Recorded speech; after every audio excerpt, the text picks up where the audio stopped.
us in order to be great teachers for us and show us how not to live and how not to be, and then to give us that potential to think, how better can we serve the animals so that this doesn't have to happen? But we're not used to thinking about that. The way the concept was first given to me actually by my mentor when I was 25, and I had to really struggle with it for a while, and the animal insight came later, but she used the example of Hitler and how we all, have this terrible concept about him and who he was. But if you think about it, as you were saying a minute ago, as a soul, he came in to serve this terrible, terrible purpose so that we would never let that happen again in history and understand really what can happen when, war or a concept goes too far. But yet we're all used to talking about and thinking about how horrible he was, and I can't judge that anymore. I used to judge, but I understand now that he came in at a soul level with the purpose to help all of humanity.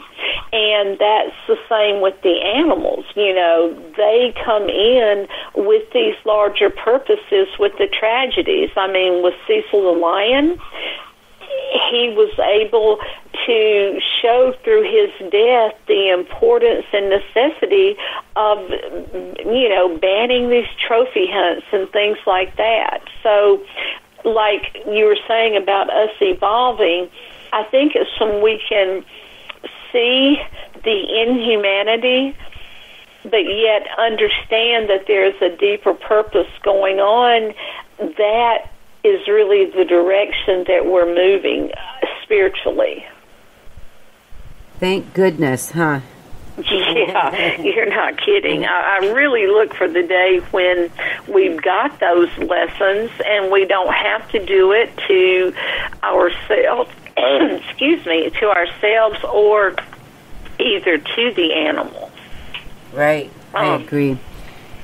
So, one other thing I wanted to mention to you, too, that we talked about in the beginning about the transitions, is that, and this goes for us, and it goes for the animals, but when we are given a diagnosis for our animal and it's terminal, or when we receive one and it appears to be terminal, what so often happens is that we live that diagnosis. We become the diagnosis, and every thought, feeling, everything we do is revolving around that. And in essence, that is digging the diagnosis in even deeper and making it take on an even stronger reality. And what I was shown is to not live the diagnosis, but live the love. Be aware of it. Yes, don't stick your head in the sand and be Pollyanna, but focus on the love.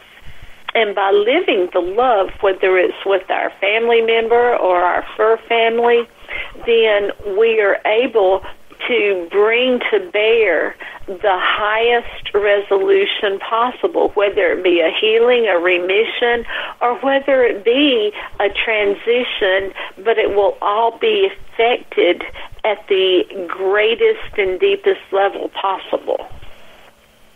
Beautifully said. Beautifully said.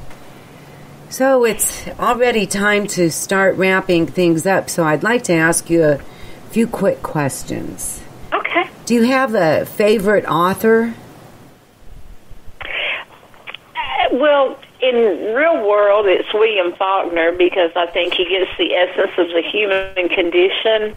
But I would say spiritually, it would be Wayne Dyer and Gloria Benish. I don't know Gloria. I'm going to have to look her up. And she actually wrote Spiritual Lifesavers and Go Within or Go Without, and it's just full of real life understandings, and then even ways to learn about healing and how to make your life work better from the spiritual perspective, but it's really down to earth. Great. I'll have to look her up. Yeah. And add it to our book list. So do you have a favorite book as well? One that, like, your go-to book? No, because what happens is, as I'm going through something, what I do is I literally go to my bookcase and I close my eyes and I ask Spirit to guide me to whatever will help me within that situation. And invariably, whether it's one of Wayne Dyer's books or Joe Vitale's or, Doreen Virtue's, whoever, it's the book that will help me in whatever is happening in that time period. Mm-hmm. So I love that. Very good. Very good. Yeah. So, what's your favorite color? It's really two, black and believe it or not, and also purple. But black, because to me it symbolizes the night and the power within, and I don't see it as the darkness, but I see it as just the night and the power of the night. Black is also my favorite color. Oh my gosh. Isn't that funny? I love that. Synchronicities. So, absolutely. What does a typical day in your life look like? Well, lately it's been lots and lots of sleeping, but literally a typical day is I wake up, I stay up most of the night writing and thinking, and I'm a night person, but I try to get up anywhere between 10 and 11, and I take care of the animals before I do anything. They've got to be fed and looked after, and I have a baby kitten now who's got to have his extra stuff, and then I sit down, and for the most part, every day I actually try to do some type of spiritual reading to just set myself in the space of service. And then usually beginning around 12 o'clock is when I make the effort to technically do my work. Between 12 and 5 I try to either do research or receive downloads or read other inspirational things to give me ideas or work on the new book. And then my husband gets home at 6, so I try to have supper or either tell him we need to go out to eat. And I spend time in the late afternoon with the puppies downstairs. And then I put him to bed, and then I've got the rest of the night back with the animals. So it's always pretty much me and the babies 24/7. You call them babies. That's cute. Yeah, they are. They're my babies, I didn't want human babies after having taught them for so long, and these are my babies. Right, yep, that's right. It's so funny. I have a friend just like that, too, and I love that about her, that she just loves her dogs like they're babies, and it's so cute. The way she holds them and everything is so cute. So is somebody just starting out on their spiritual journey, just starting to trust their intuition and just starting to align, so to speak, what would you say to that person? I would say don't try to do it on your own, because it can get to be really confusing Unless, of course, because the knowledge and the understandings are within all of us already, but sometimes breaking through the worldly stuff can be a little difficult. But find a good group, spiritual group, or spiritual teacher, and think of the things that resonate with you. Is it something about psychic development? Is it something about mediumship, or talking to loved ones on the other side? But look at where you're drawn to, and then go to somewhere like Hay House, who has trusted authors, or Google a search of authors in those traditions, and find someone to help teach you, to get you started and on the right path. And then as you begin to get surer and surer, you would be better able to open yourself up to understanding and trusting your own inner navigation system. Very good. And in closing, is there something that we have not talked about that you feel that you need to say to our listeners? Yes. One thing in particular is about healing. And this is that right now, what is important, just as the part about being loved that we talked about, healing, you don't want to ask whether it's for you or your pet.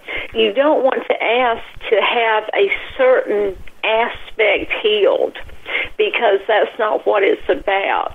It's about healing wherever and whenever you're actually ready to accept that. And so you may think you need your knee healed, but that's not really what's going on. What really has to be healed is your concern about moving forward in the next phase of your life. So you don't want to ask for an outcome or a specific healing. You just ask for whatever is ready within you to be healed that you can accept. And then that way, it totally comes from heaven, and it accesses you where you're really ready for it to be. And it takes us out of the driver's seat. Very good. Thank you. And now, last, how do our listeners get in touch with you? Okay, 3 ways that they can do it. First, they can go to my website, which is www.paws, P-A-W-S, the number 4, thought, T-H-O-U-G-H-T, pause for thought, Inc., INC.com. You can also email me at dr-triciaworking, Dr. Tricia Working at yahoo.com, or you can also Facebook me, because I have a group on Facebook, Dr. Tricia's Positive Pet Communication, and I also have free monthly healing seminars as well that people can join up. So I would also like to invite your audience, if they would like to receive a digital copy of my book and a 15-minute Power in the Paw session where they can find out what their primary fur agreement is or get a specific question answered. And all you have to do is email me, and I'll be happy to provide that. Excellent. Thank you. That's very generous of you. I'm sure that that you'll be hearing from some people, and I so appreciate that. Thank you so much for taking time out and being on Diva Dialogue. I I so appreciate it. And you're just a wonderful, wonderful guest, and